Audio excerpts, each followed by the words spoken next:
Hello everyone. Week 3, we're still at it, and not a lot has happened. So, today I want to talk about getting into Gundam. What do you need, where to start, and then we'll catch up with what I've been up to, which is not a lot. So, let's get going.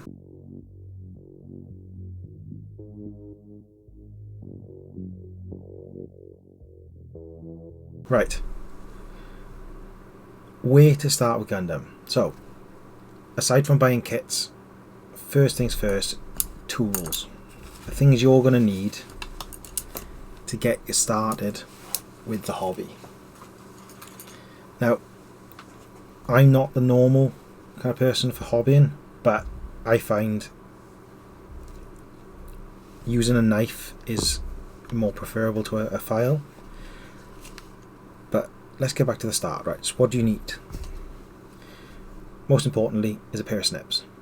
Now you don't need tippity top snips like this. These are the DSPIA 3.0s. They're actually my second. So without the SDA 2.0s. These are my second pair because I killed my first pair cutting in through actual metal. But if you're getting started, I think you can pretty much get away with electrical snips, real cheap ones. They cost a couple of quid. I will link them in the description below. The second thing I personally think is most important is a scalpel. My preference is these cheap ones off Amazon, but the Swan and Morton ones are quite nice. I'm used to these. And then I use a number 11 blade, just because it's got a nice straight edge. I can get into quite tight areas with it. And that is pretty much all I use for building Gundams. Other than that, what other people like to do is file. Now, you can buy really fancy stuff. You can buy grits in stupid numbers, but I find the best thing, and bear in mind this is coming from someone who doesn't use a file very often, is this glass nano file. So what I will do, we'll find a sprue and we'll do some trimming. Now I think this is off the Fenix, the third party Fenix, right? So this is my go-to way. So because I've got a fancy snips, I snip close. If you haven't got fancy snips, I would recommend you snip further away and then come in with a second snip closer, but this is how I do it normally. Then come in with a second snip nice and tight at 90 degrees to the part. Make sure you don't twist with a single blade nipper because you will break them. And then if I zoom in properly and give us a bit more light so you can see what I'm doing properly, I like to line up the part and push. And what the main thing from this safety point of view, I'm not trying to push over here, so over there. I'm trying to push from here to here. So just letting the blade do the work. And I will say this is a blunt blade, so it needs changing. And then for me, I run my thumb over it. So if I do that one, so you can see you start off with something that looks like that, and then we're going to just let the knife do the work. A couple of thin passes till you got like the white stress marks, and run your thumb over it. 99% of the time, you're not going to see that when that's on the shelf. Only you can see the Banshee there. Can you see any nub marks on there? You've got that one by there. Right, and then what other people like to do, they will, rather than knife it, so they'll get it to that point with either snips and a knife and then a nano file. And this nano file, it's not the same one I'll be linking below, but I bought this on Amazon 4 or 5 years ago for about £2.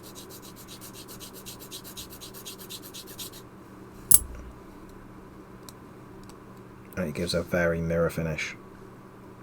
You don't need to spend a lot of money on tools. So this is why I don't like it, because I don't feel like I have the same amount of control as that. Right, so that's the basic tools. Again, these will all be linked below.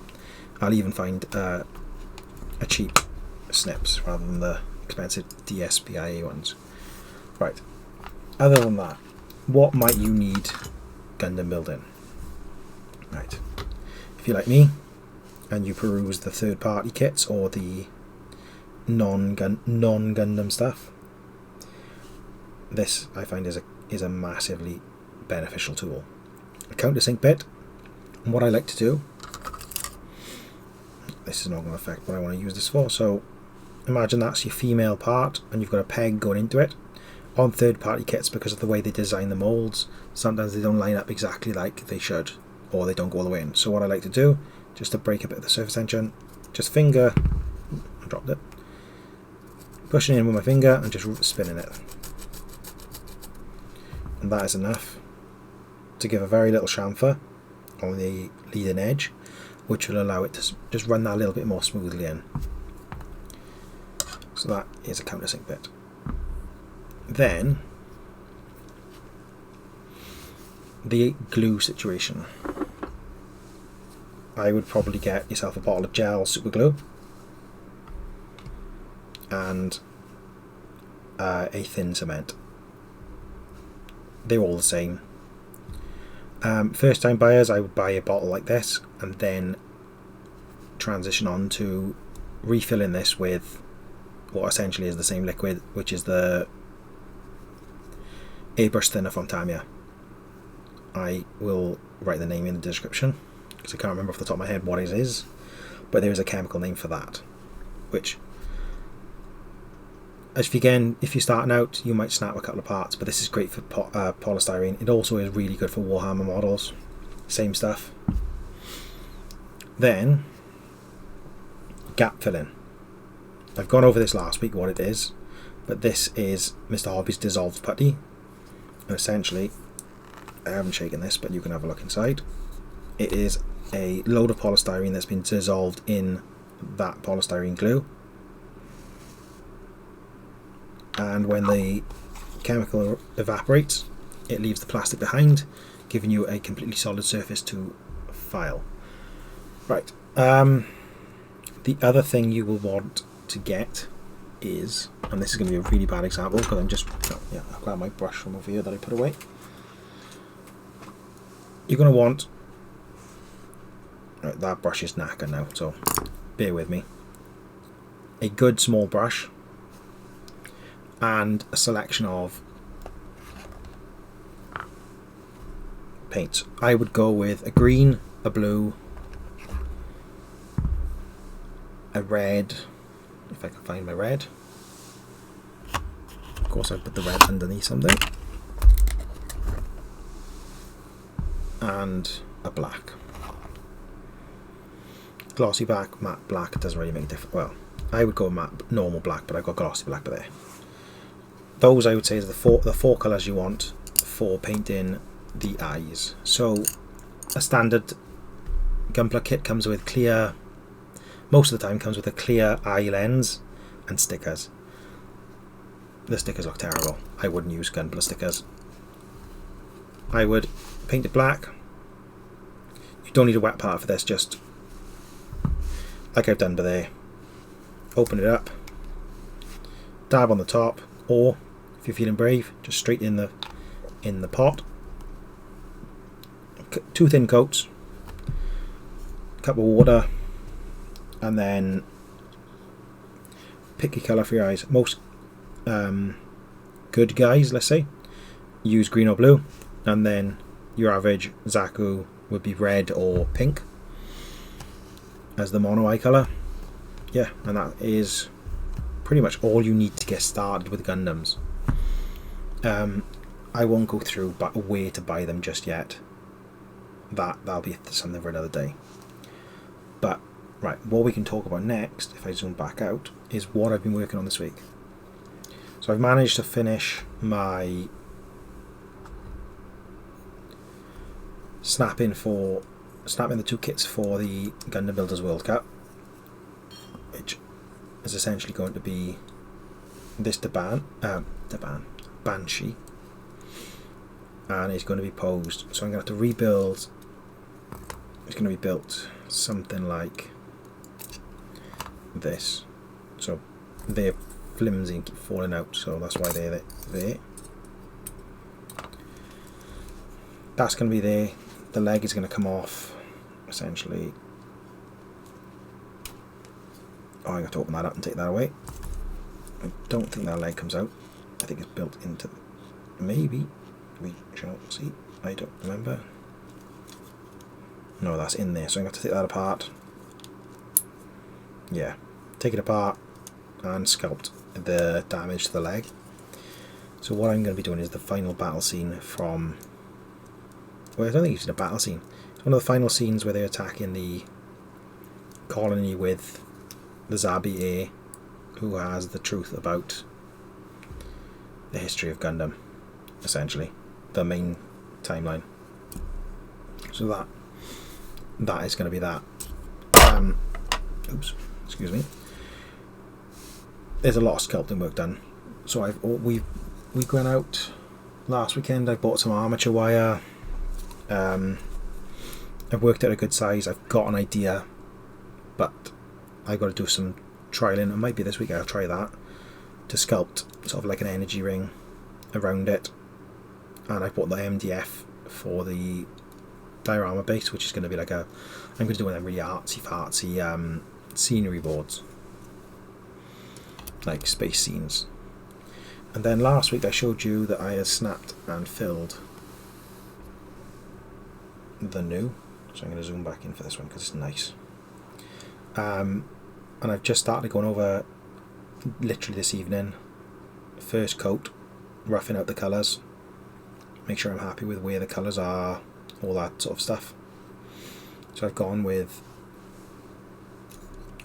this was a Misty Hobby Surfacer 1000 primer, which I've never been happy with airbrush whites, and then brushed on bold titanium white, with then blue violet as my purple colour, which I think it actually turned out to be quite a nice little match for what the high new artwork looks like. But there we go, that is essentially what I've been up to this week. One thing I did do, and I don't think I showed last week, was tried, and this is a very rough try, starting to do some NMM work.